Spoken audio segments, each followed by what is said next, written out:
سڵاوتانە بە بینەرانی شارپرس. هەرێمی کوردستان لە ئێستادا بە دۆخێکی ئاڵۆزدا تێپەڕ دەبێت. لە ئێستادا لە دۆخێکی ئاڵۆزدایە. هەردوو هێز پارتی دیموکراتی کوردستان یەکێتی نیشتیمانی کوردستان لە ململانێدان و کارگەشتۆتە ئەوەی کە لە ئێستادا باز لە دوو ئیدارەی دەکرێت. دۆخی هەرێمی کوردستان بە گشتی و ململانەکانی نێوان پارتی و یەکێتی و دۆخی سلێمانی و باز لە موچە و داهاتی سلێمانی دەکەین لەگەڵ بەڕێز فارز نەورۆڵی و تێبێژی پارتی لە ئەنجومەنی سەکردایەتی سلێمانی هەڵەبجە. کاک فارس سڵاوت لەبێ ئەم کاتت باش. سەرەتا موێت سەرنجی بارز بزانم لەسەر دۆخی پارێزگای سلێمانی و هەڵەبجە و ئەو کێشانەی کە لەم سنوورەدا کۆبووتەوە و باز لە موچە و داهاتی سلێمانی دەکرێت. بەخێر بن. هیوادارم گفتوگۆکەمان ڕامان نەکێشە بۆ ئەوەی لە ڕووی دەرونوێ خەڵک زیاتر تووشی ترازان بیەوە ئەوانە ڕاستی خەڵک ماندووە میلەتە ینی لە ڕووی نەفسی و هەلالا بووە بۆیە هیوادارم ئێمە ینی خەڵک بە ئاراسایان نەبین ئەو شتانەی هەوەک هەیە قسەی لەسەر بکەین نەگوکە من حەزم لێ وەک پارتی یا یەکێتی یا تۆکو ڕۆژنامەس وەک واقعی قسە سەبارەت ئەم دۆخی کە ئێستا لە سلێمانیە ئێمە هەمومان خەڵکی ئەم وڵاتین ئەو شێوازەی کە پێی وایە پارتی ئەوێستای سلێمانی بدا بە ئەڕمایە سیاسەتێکی هەڵەیە و دوورە لە واقعیشەوە چونکە پارتی بۆ خۆی تاریخێکی لەم شارە هەیە و ئێستاسیە ئەندامی ئەنجومەنی پارێزگای هەیە و خەڵکێکی موچەخۆرمان هەیە لێرە لەم شارە هەر کاتێک ئێمە بینین خانە نشینێ مامۆسایە چەند جارێک چوو بەسەری موچە نیە بەڕاستی ینی وەکو جەرگماژانێکرێت چونکە میلەتی خۆمانەوەمان نابێ ینی وا بکەین ئێمە لە ئەسێرێک و خەڵک لە ئەسێرێکی ینی ململانی حیزبی وا لێ بکە ئەم میلەتە وا بەهڕەتێنێکە ئیتر توانای بیرکردوی نەبێ. ئەمەی لە سلێمانیە گوزارێ ماوەیەکی زۆر خۆ دەزانی پێش ئێستا قسە لەسەر مەسلەی لامبەرکەزیەت و نازانم ئەو شتانەیە کراوە دوای قسە لەسەرەوەی کرا کە لامبەرکەزیەتی تا ڕادەی دارایی ینی و دواتر هەندێک خەڵکیش نازانم کەمپینە شتانیانە کرد کە بەڕایمنەوە شەرمە کە داوایانە کرێمە هەرێم لە دوێ بچێتە سەر بەغدا ئەمە عیبێکی گەورەیە تۆ بڕ لە پارتیە یەکێتی قوبوڵ نیە گۆڕان قوبوڵ نیە زۆر ئاساییە ئەوەی دخاباتە دوو جەو لە سێ جەولێتر ئەتوانی ئەم دوو حیزبانە ڕەفسکی بەس ینی قەناعەت پێکردنی ئەو خەڵکە ینی یا لە ئەوانەی کە ئێمە میلەتەی بەو هەموو دۆخە تێپەڕوێتە ئێساتوە وا بکەی داوا بکەی وەڵا با بچینەوە سەر بەغداد. ئێمە بەغدا لە سەمی عێراقا فیدراڵیە و تا ئێستا هەرێمی کوردستان و پەرلەمان و سەرۆکایەتی هەرێم و حکوومەتیە ئەمە لەوە سەرچاوی کرد کە داوای نەکرد بچێت سەرباغا هەندێکی داوای لامەرکەزیەتێ کرد کۆی حیزبەکانیش هەندێکی لەبەر ئەوەی دەنگی خەڵکوەکەنەوە پیان وابوو بە خەڵکی بڵێن ئەگەر ئەم جۆرە بکەین ئەوە خەڵکی زۆر باشەژی و ئێتر ژیانێکی زۆر شایستە و ئانەیە بێ. دیان لە ئەنجامی گفتوگۆوانە لە ئەنجومەنی دارایی هەرێم پێما بێگەر هەڵە نەبم ڕێکەوتون کە داهاتی ئەم منتیقە لەسەر تەکمیلەی ئەوەی نەوتی پێ بکرێ موچەی پێ بدرێ. ئێستا کە موچەی پێ نادرێەوە لە دۆخێکی ترایە بەڕای من ئەوە بێ پرسیار لە پارێزگای سلێمانی بکەی پرسیار لە ئەنجومەنی پارێزگای سلێمانی بکەی و تەسریحەکانی دوو مانگ پێشیان بێنیتەوە بیر ئەمە بۆ ئێستا کاک فەرز بەڵام ئەوانیش هیچ وەڵامێکیان لا نیە. پرسیار لە ڕاگەیاندەکانەوە لەوانیش کراوە بەڵام هیچ وەڵامێکیان لا نیە. یەکێتی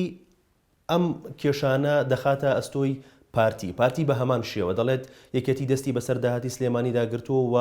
دابەش ناکرێتەوە بۆ موچە بەکار نەهێنرێت بۆ موچە لە هەمان کاتە یەکێتی دەڵێت پارتی وەکو پێویست وەکو پارێزگەکانی دیکە پارەی ئەم سنووری پارێزگای سلێمانی و هەڵەبجە نانێرێت. چی هۆکارە بۆ ئەم دۆخە؟ ئێمە نابێ بناقەشەی بیزانتی بکەین بە بەردەوامی. لە ڕاستیە کە تۆ پێشتر ڕێکەوتووی لەسەر ئەوەی داهاتی ناخۆی ئێرە تەکمیلەی ئەو پارەی پێ بکەیت ئەبێ بیکەی ئەگەر ناکرێت پارتی تاوانبارە لە مۆس ئەگەر ناکرێت پێویستە دانیشتێتر بکەن و نابێ ئەمە سیاسەت وەکو مەلای مەشهورە بکەین کە وتیان عمر چەند ساڵە وتی نازان 50 ساڵ دوای 10 ساڵ هەرتی وەڵا عمر 50 ساڵە وتیان کاکە 10 ساڵی بەسەر تێپەڕێ پێوایە لە قسەی خۆی پەشیمانی بێت. سیاسەت ئەمە نییە. سیاسەت ئەگەر تەرحێک کرد هەڵی هێنا ئەتوای پێدا چونۆی بکە. من پێم وایە لە ناوێکی تیش و پارتیش و لە دەرەوەی پارتیوەکێتی لە وڵاتەوەە خەڵکی هەیە بیرکردنەوەی باشیە بێ و چارەی لابێ پرسی پێ بگە بڵێ کاکە چی بکەین. ئێستا پارتیوەکێتی پێویست ناکە لە میدیاکتی تۆمەتبارکەین لە حکوومەت بەیەکۆین مەکتەبی سیاسەکان ئەتوان پێکەوە دانیشن بۆ ڕای خەڵکی بڕێن ڕای خۆیان دەکاکە ئەمە ڕێکەوتنەکە ئێمە بۆ پێشتر لەسەر ئەم داهاتە ئێستا توانەوێتتر کارەکە بکەن بەس کە تۆ پێشتر ڕێکەوت بیت لەسەرەوەی کە دەسەڵات شۆڕ بێتەوە بە تایبەتی مەسەلەی دارایی کراوە کراوە و دوجار ئێستا پارتی تاوانبار نییە لە مەسەلی موچی ئەم دەبەرە ئەگەر پارتی تاوانبار بێ ئێمە وەکو پارتەکان ڕخنەیەگرین قوبوڵیشی ناکەین ئێمە برامان کە سوکارمان دۆستمانە بوو لێرە موچەخۆرە چۆن پێمان خۆشە حیزبەکەی ئێمە بێ ئیجرعات یاخود سزای ئەوانە بدا کە ئێمە لێرین ینی پارتی حساب بۆ ئەمە و پارتیان ناکە لێرە ئەو هەموو شەیدەی خۆی ئەو هەموو قوربانیە ئەوە بەڕاستی لۆژیکێکی هەڵەیە ئەم جۆرە لە ململانەیە پێویستە کۆی حیزبی کوردی بە معارەزە بیگۆڕێ ئیلا من لە سەر حەقم تۆ شەیتان ئەمە کارێکی باش نییە ئێمە تا ئێستا بۆ لۆژیکەی شەکەین لەناو بزوتنەوەی سیاسی کووردا بە تایبەتی لە ململانیانە بە شەیتانکردنی یەکتری و بە تایبەتی ئەو شەڕە زەهنیە لەسەر پارتیەکرێ لێرە تەنها شەڕێکی زیینیە و پێم وایە میدای کوردی تاوان بەشێکی تاوانەکە سەر میدای کوردی مەسەلەن میدیای کوردی مایەکە گرتووە دێگەنە هەر کەسێک کاکە ئەوەی بە دوو ئیدارەکە ئەگەمەکەی پرسیارە میدیای کوردی بێ لە پشانە خۆی پارێزێ حیزبیش ئێوە بەمە دەنگکوەکاتەوە ئەبێ خۆی پارێزێ لەمە ئێمە وەگوتم ئێمە جەستەیەکی ماندوو هەلامانەیە نابێ ئەوەی تر بەم شێوازە خەڵکی ماندووکەین پارتی لەم دەڤەرە ئێمە حیزبێک نی فریشتین و هەڵەمان نەبێ بەڵام لەسەر مەسەلەی ئەوەی کە پارتی سزای سلێمانیەدا وڵی ئەوە گەر فلیمیش بێ عقڵ نییە بە دەرهێنەرەکە بڵێ ئەم بە دەربێنی پارتی منتقی بەڵە دێنە سەر ئەوە بەڵام ئەگەر لە حاڵەتێکدا ئەگەر یەکێتی نیشتیمانی کوردستان هۆکار بێ بۆم کێشانی سلێمانی بۆ دواکەوتنی موچە لە پارێزگای سلێمانی هەڵەبجە بەڵام ئەمە حکوومەتێکمان هەیە حکوومەتی هەرێمی کوردستانمان هەیە سەرۆکی حکوومەتە هەر لە تەوێڵە هەتا زاخۆ سەرۆکی حکوومەتی هەموو پارێزگاکانە بەڵام ئەگەر بە دروستکردنی لیژنەیەک بێت بۆ ئەم کێشانەی ئەم سنوورەکە دروست بووە یان بە سەرپەرشتیکردنی ڕاستەوخۆی سەرۆکی حکوومەت بێت بە سەردانی سەرۆکی حکوومەت بێت بۆ ئەم سنوورە بۆ پارێزگای سلێمانی پارێزگای هەڵەبجە و بۆ ئیدارەکان کە ئەم کێشانی تیا دروست بووە ئەم کێشانە چارەسەر نابێت دوێنێ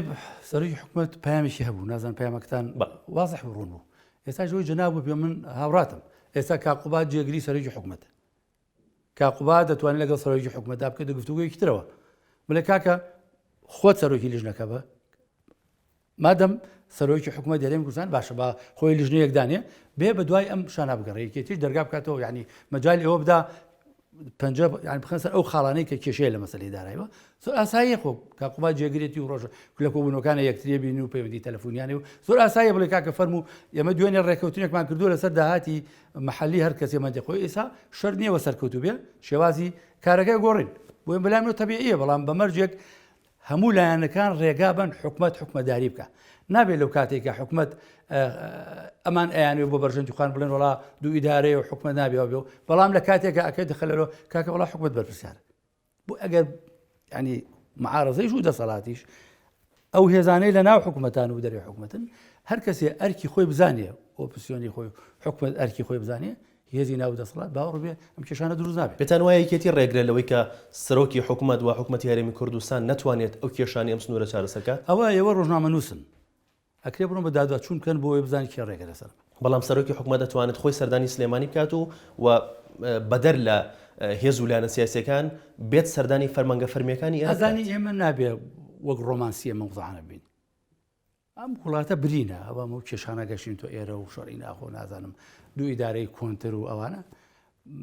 ئەوە ئەبێ پارتی وکێتی ستافی حکوومەتیان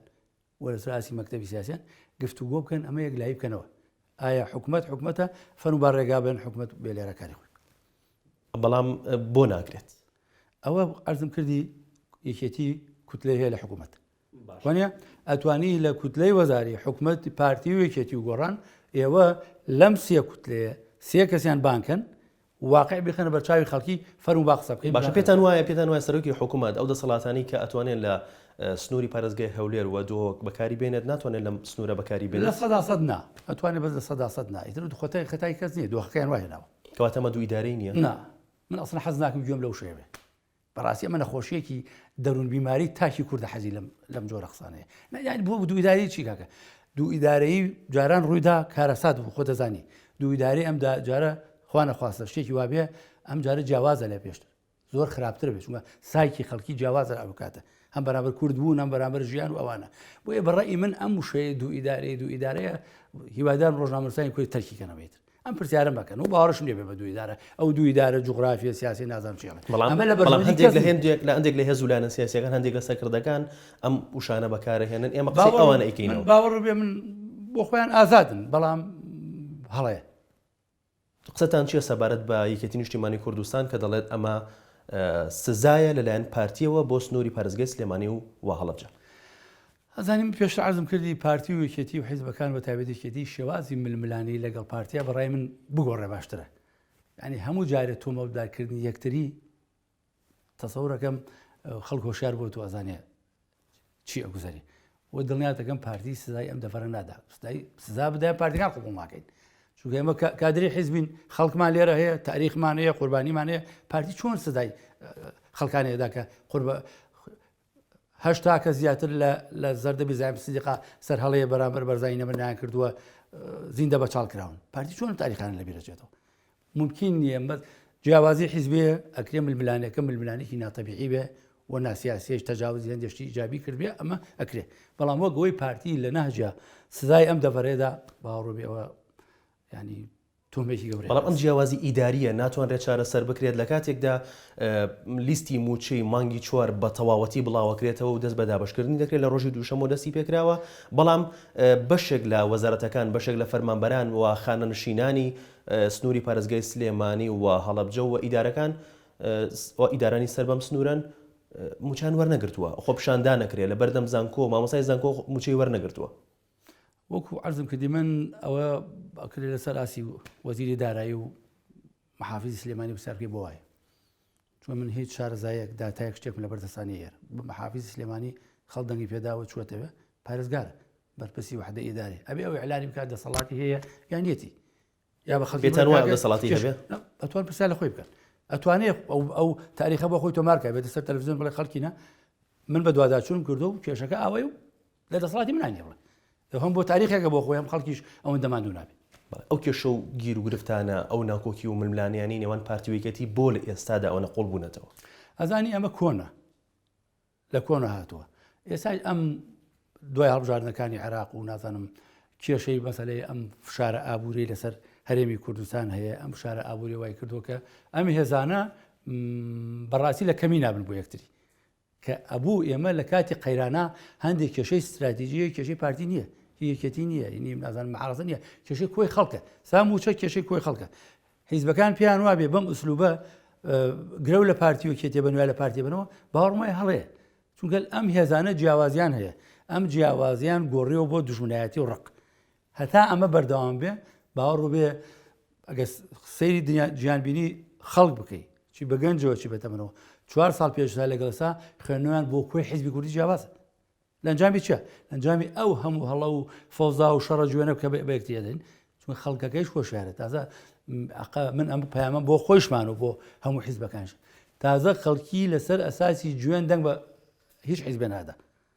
هەڵبژاردنەکانی عێراقیش سەلماندی کام هێز زۆر جوێنێدا پاشەکشەی خراپی کرد بۆیە بەڕای من حەقە شێوازی ئەم گەمەیە بەرامبەر یەکتری بگۆڕێ ئەگەر نەگۆڕێ بە تاکید ئەم خەڵک قبوڵ ناکات باز لەوە کرێت کە هەردوو هێز یەکێتی نیشتیمانی کوردستان پارتی دیموکراتی کوردستان بەرژەوەندیان بەیەکەوەیە بەیەکەوە هیچ گیرگرفتێکیان نییە تەنها لە کاتی دابەزکردنی پۆستە ئەم ململانیانە دروستە بێت ئەگەرنا هیچ کێشەیەکیان بەیەکەوە نییە و بەیەکەوە بەردەوام گفتوگویان هەیە و دانیشتنیان بەیەکەوە هەبوو ئەبێ هیان بێت چونکە پارتی یەکێتی دوو هێزن ئەم لە شاخ و هەم لە شاریش وەکو حکوومەت وانە تاواکەری و دۆخەبوون کە لە هەرێمی کوردستان هەیە ینی پێم وایە لە هەندێک حاڵەتە ئێستا ئەم حیزبانە کە پێکەوەی سروکی جونگیان دروستوانیە دوانە یەکیان بکەوێ ئەو تێژان کاریگەری دوستی چونکە ئێمە نەتەوەیەکی دەوڵەتمان نییە کە دەوڵەتشمانێت دەیان و ئامارات و پیلان سەرێمە هەیە کە لە سەرێمەژوی ئەمەش حاڵی خۆمانە تەنها حەل ئەوەیە ئەم شێوازە بیرکردنەوە بگۆڕن وەک ئاماژەم پێدا چ ناو پارتی و یەکێتی و حیزبەکانە چ لە دەرویش ئەوەندە خەڵکی عەقڵیان لە وڵاتە گفتوگویان لەگەڵا بکەم لە مەسەن چی بکەین بۆ چارەسەری کێشەی سلێمانی نەک من و تۆی تر دوو کادری حیزب ئللا من بۆ یەکێتی بکەوێ بێ هەروە بکەم یەکێتی بۆی پارتی ناشری بێ هەروە بکەم ئەم چەلەحانی بیزانتیەک ینی بەڕاستی کاریگەری بەڵام لە ئێستاە ئەو کۆبوونەوە و گفتوگویانە نابینرێت هیچ نەماوە کۆبوونی ئەنجومەنی کۆمیتە ناوەندی دوای پارتی پێم وایە هەنگاوی گەرێ بۆ کۆبوونەوە لەگەڵ کۆی حیزبەکانە بە یەکێتیشەوە کەی ئەو کۆبوونەوە دەست پێکات تەسەورێکم لە نزیکان نابکرێت. بەڵێ سەبارەت بە هەڵبژاردننی پەرلەمانی کوردستان پێتان وایە لە ئاوادەی خۆیدا هەڵبژاردننی پەرلەمانی کوردستان ئەنجام بدرێت؟ نازان بەڵام پارتی 100% ئامادەی. بەڵێ ئەوی سەبارەت بە هێز و لایەنە سیاسیەکانی دیکە ئەوەی من تایسا لە میدیای کوێم لێ بوو هەندی ڕخنەوە پێشنیار ئەوانیان ئێستا شێوازی هەڵبژاردن و نازانم کۆمیسیۆن ئەوانە، بەڵام پارتی لە هەموو ئەگەرەکە ئامادەی بۆ هەڵبژاردن لایەنەکانی ترژە بێ بە خەڵکی بڵێن ئامادەنی هەڵبژاردن نەکرێ کارێکی باش نییە، چونکە پرۆسەی سیاسی هەرێمی کوردستانەکە جێ پرسیارەوە لەسەر ئاسی نێودەوڵەتی. چێ هۆکارە بۆ ئەوی کە لە ئێستاە بڕیار لەوە نەدرێت کە هەڵبژاردن لە کاتی خۆیدا ئەنجام بدێ؟ ئەو هێزانەی کە ئەرقەلی تێکن ئێستا پارتی حەسەلاڵێم من ئامادەم بۆ هەڵبژاردن بە هەر شێوازێ بێ وانە تا ئەو من پارتی قسەی خۆمان نەکردو ئەوانی ترش کە ڕێگرن یا ڕێگرین توان ڕێی خۆیان بر بۆچی ڕێگرن یا بۆچی ڕێگرنین. زۆر لایەنی سیاسی هەیە لە دەنگەکانی ترسێ کێشە مەسەلەی قانونی وشتیوان نیە ئەترسێ لە دەنگەکانی پاشەکشەی بکرا و نازان بەوانە تازە کاک فارس پێشبینیتان چییە بۆ هەڵبژاردننی پەرلەمانی کوردستان کە ئەنجام بدرێت بۆ ئەنجامەکانی بۆ ڕێژەی بەشداریکردنی هاوڵاتیان وەک لە مانگی دەی ساڵی ڕابردووە هەڵبژاردننی پەرلەمانی عێراقمان بینی و ئەنجامەکانمان بینی و ڕێژەی بەشداریکردنی هاوڵاتیانیشمان بینی پێشبینیتان چییە بۆ هەڵبژاردننی پەرلەمانی کوردستان بە تایبەت لەم دۆخەیە؟ من پێم وایە ئەگەر خەڵک بەم دۆخی موچە و بەم شێوازە بڕوا ڕێژەی دەنگدان کەمە بێت لە هەڵبژاردننی کوردستان و پێشم وایە لە منافەسا پارتی ئەم جارێش هێزی یەکەمە بێت. چارەسەر ئەدۆزرێتەوە بۆ ئەم دۆخی کە هەرێمی کوردستانی هیچ شتێک نییە ئەگەر عەقڵ بکەوێتی هیچ چارەسەر نەکرێت و بیرکردنەوەی استراتیژیە بێ هیچ شتێک نییە چارەسەر نییە بێت. بۆچی ئەوەنە دڵنیان کە پارتی دیموکراتی کوردستان هێزی یەکەمە بێت بۆ ئەم جارش؟ پارتی من باوەڕم وایە تا ڕادێکی زۆر تەمسیل ناکات لەگەڵ کۆمەڵگەی کوردی و لەگەڵ خەڵکی خۆش ئەوەی هەیە وەکوی خاتەڕۆ و دوو جەماوەری پارتیش جەماوەرێکە کە لە دۆخی پارتی تێگا و لە ململانەکانی پارتی تێگا لە ناوچەکە بۆیە بۆمانەوەی بەهێزی پارتی جەماوەری پارتی بۆ دەنگدانە ڕات.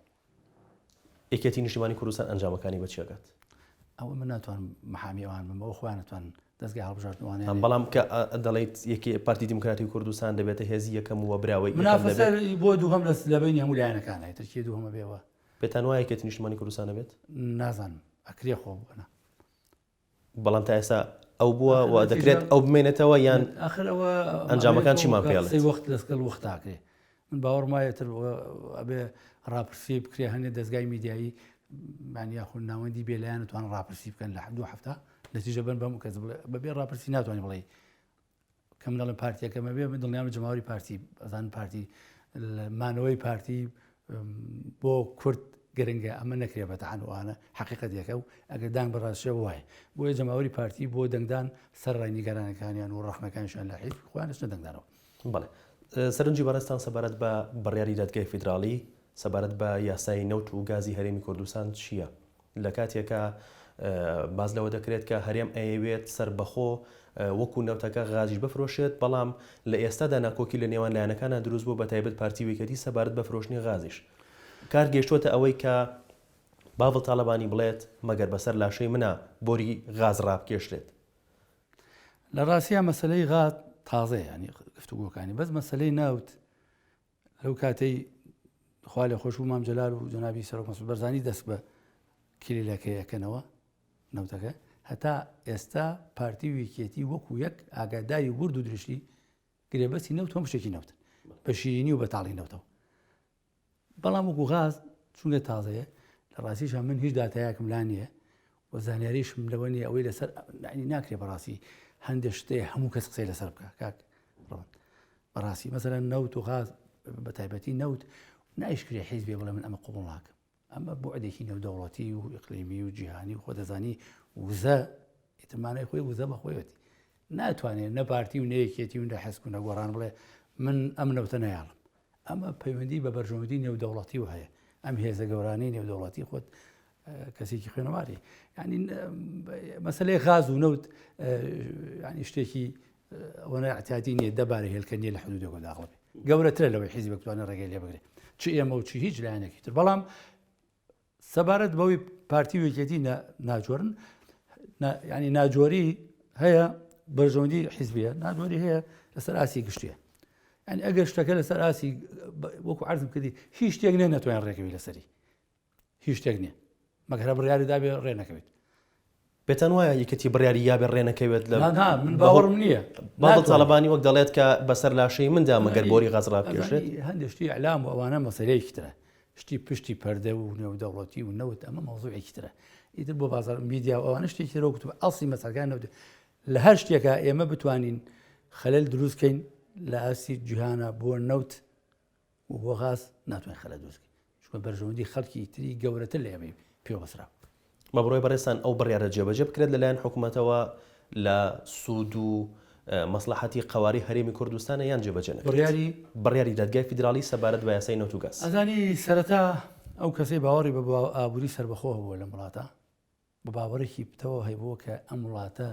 خاوەنی هێزی خۆی بێ ئەو نەوتەیشە خەڵکی یعنی ئەگەر وڵاتێک بێ بەرگی لێمە بکە ئەو نەوتەی توانێت ئێمە بەرژەوەندی خەڵڕاکێشی نێراوە بۆی دیفاعمان لێ بکەن خۆ دەزانێت بچۆ سیاسی بەرژەوەندی بڕیارێکی جدی بووە ئەگەر ئەرقەلە و بربەست و دژایەتی ڕوبەڕوو بووە نەیتوانی وەکو خۆی سەدەسە بکە هەر بڕیارێکیش لە بەغدا دەرەچێت لە دادگای فریای دەرەچێت نابێ ینی جیاوازیەکانی ئێمە بکاتە ئەو ڕادەی لایەنێکمان تەرەفی بکەین و لایەکمان تەرەفی نەکەین بڕیارێ ئەدرێ ئەو بڕیار ئەگەر دژی هەرێمی کوردستان بێ دژی پارتی نییە بەتەنە و دژی حیزبێتریش نییە بەتەنە دژی ئەم نەتەوەیە لەم هەرێمی کوردستانە کە لە ڕووی دەستورەوە فیدراڵێ بۆیە بەڕای من ئەمە زوڵمە لەم خەڵکە ئێمە بکەین جیاوازی لە مۆزوعانەوە بە تایبەتی بغێن سەر میدا یەک تەسریح بازارتێکە دەرونی خەڵکیەکە نازانم کۆمەڵەشت بڕیاری دادگای فیدراڵی بڕیاریەوە حکوومەتیش هەرێمەشەیە و ڕێی خۆیاوە لەسەری ئیترەوە ئەمێنێتەوە بۆ گفتوگۆ و ئەوانە خۆ شەرت نییە هەر لێدوانێت لە وەزیرێک یا دازم شێوەیە درایتە ئەو لێدوانە سەد لەسەر جێبەجێ بێ هەندێک جار فشارە هەندێک جار مەسەلەی ئەعلامی هەندێک جار مزایادەیە ئەو لە وەزیرێک لە بەغاڵی مەرج نییە خۆ کۆی حکوومەتی عراقی ئەوە ڕێی بە لەم قۆناغا بە تایبەتی ئەم قۆناغا هەستیارە و ئەم دۆخش عراقی تیای لە ڕووی ئەمنی و چودانم لە زۆر ڕوویترەوە ئەندامێکی خولی پێشووی پەرلەمانی عراق لە پشکی یەکێتی لە چاپێکەوتنێکی شوارپرێسا لەم ڕۆژانەیە باسی لەوە کرد کە لە ئەنجام نەدانی بڕیارەکانی دادگای فیدراڵی لەلایەن حکوومەتی هەرێمی کوردستانەوە ئەنجامەکانی ڕێفراندۆم چاوەڕێی هەرێمی کوردستان دەکات ئێوە دەڵێن چی؟ ئەوە نازانەوە بتە چی سەرچاوەکە معلوماتەکانی هێنابێ ئینسان نابێت لە خۆیەوە قسەی بکە کە زانیاری لەسەر نەبی ینی ئەو شتە کورد لەو دۆخان ینی نەکەوت ناگەڕێتەوە بۆ دۆخە و ئەم خەوبینی نێژ بۆ هەموو جارێم هەرێمە بکەوە ئەمەڕێمە وای لێبێتە بەڕاستی شەرمە بۆ سیاسی کورد واقسە بکە پێتان وایە سیاسی کورد خەو بۆەوە بینەکە هەرێمی کوردستان بکەوێت گرێکی هەموو جارێ لە میدیاوە یەک گوشەی ناشرین یەک گوشە دژی کورد بێت لە سینەوە بۆ بەغا یەک گوشە بڵێن سەدان میدیای کورد و خەڵکی سیاسی بێڵێتەوە ئەمە حەزکردن نییە چیە باوەڕی من ئەمە عەرزم کردی ئەمە لە دەروون بیماری وشتر من پارتیم قوبوڵ نییە یەکێتیم قوبوڵ نییە حیزبێکم قوبوڵ نییە بەسەوە کاوڵاتیە بەس نابێ ئاوات خوازی ئەم نەتەوەی بکەوێت ئەتوانی ئەم پارتی وکێتی لابێ بەزەم نەتەوە کەوت هیچ بۆ دروست نابێتەوە بەڵام یەکێتی و پارتی نین کە ئەمەیان دروست کردووە هاوڵاتی کورتاکی کورد وا بیرکاتەوە ئەگەر بچێتە ژێر دەستی بەغدا باشترە موچەی باشترە بێت ژیانی باشترە بێت وەک لە ئێستاکە لە ژێر دەستی حکومەتی کوردستان ئێستا لەبەرەوەی خەڵک وەزعی زۆر خراپە ناتوانین هەندێک قسە لەسەر مۆزوعەکان بکەین چونکە ینی باش ناکەوێتەوە هەندێک قسە بکەین لەسەر چون خەڵک ناقی نییە خەڵک موچەی نییە خەڵک مناڵ داوای پارەی لێکە خەڵک پارەی کرێ خانووی پێ نییە خەڵک هەرچیە لێ ڕاستەکە هۆکارەکە ئەوە دەنگدانە هۆکارەکە ئەو هێزانە نی دەسەڵاتان ئەزانی کێشەکەمان چییە ئێمە شەڕی زیهنی عەقڵی حیزبی وای کردووە من هیچ شتێکی جوانی تۆ نەبینم ئەم کۆمەلگای ئێمە ئەبێ میدیا یاخۆی ئەوەندە هۆشیار بێتەوە کە بزانێ هەڵە لایکێ کە زانی هەڵە لایکیە خۆ ماشەڵا ئێمە لە هیچ دەوڵەمەند نەبین لە حیزب دەوڵەمەند هەرگارێکی حیزبێکمانێ ئەوە ئینتیخاباتە باجی پارتیۆکێتی بن ئەگەر خەتای کام هێزە دەنگ بۆ هێزان مەدە ئاسانە بەڵام تۆ هەموو جارێ ئێمە شتێک ناوین ئادێ با ئیمزاکۆکەینەوە بڕۆن بەسەر بەغا ئادێ ئەمە بەڕاستی ئەمە خەڵکی سیاسی ئەمە ناکە چونکە ئەم میلەتەوە گوتم ئەمە خاکی پارتیۆکێتی نییە کاکەمەی نەتەوەیەکە لە دوای کەوتنە گەورەکەی مادەوە تایسا کورد قوربانێدا ئەمە بەدەستێناوە بۆ بکەوێ ئەتوانی پارتیۆکێتی بگۆڕی بەس ئەم شتەی ناوی هەرێمی کوردستانە بۆ بکەوێت ئەمە تەنا ئومێدی ئێمە نییە کاکە ئومێدی ئەم کوردەکانی پارچەکانی ترە ئەمە جیلێک دوایەمە بەیانی نەوەکەی من مناڵەکەی منەکەم بیر ناکاتەوە مەرجوی لەگەڵ حیزبەکەی من لەگەڵ گۆڕانی کۆمەڵایەتیا عەقڵی خەڵک بیرکردنەوەی خەڵکە گۆڕێ ئەتوانی هێزان و بەدڵنیە بیگۆڕی کاک بەس هەموو جارێ هەر سیاسی کورد ئەم هەندێ میدیای کورد شتێ ڕوونادا ئادی با بچین و سەربەخە با بەوەخەوە حاڵی خۆیەتی زبڵگەڕ و بووینەکانی خوارد و تەنها موچەکەی لێمە ئەوەی هیچی لێمە باشتر نییە ئێ موچەکەش خۆ موچەکەی فشارە سەر هەرێم بۆ ئەم هەرێمە تەسلیم پێ کە ئەم شەڕابووری لەگەڵاکەن کاک فارس سەبارەت بە کۆنگرەی پارتی دیموکراتی کوردستان ساڵانێکی زۆرە کۆنگرە نەبەسراوە لە نێوخۆی حیزبدا پێتان وایە ئەم ساڵ کۆنگرە ببەسرێت لەلایەن پارتی دیموکراتی کوردستانەوە و ئەگەرەکانی بەستنی کۆنگرە چی دەبێت ئەنجامەکانی چی دەبێت باز لەوە دەکرێت کە بارزانی سەرکردایەتی پارتی بەجێدێڵێت دەبێتە مەرجع و ململانێ لە نێوان دوو ئامۆزادا دروست دەبێت کە یەکێک دەبێتە سەرۆکی پارتی و یەکێک دەبێتە جێگر پێتان وایە ئەم ململانیانە چۆن چارەسەر دەکرێت بە چ ئەنجامێک کۆنگرەیەک لا دەبێتەوە بەگشتی کۆنگرەی پارتی چۆن دەبێت پارتی کۆنگرەی لە ڕاستیە دوا کەوتەوەە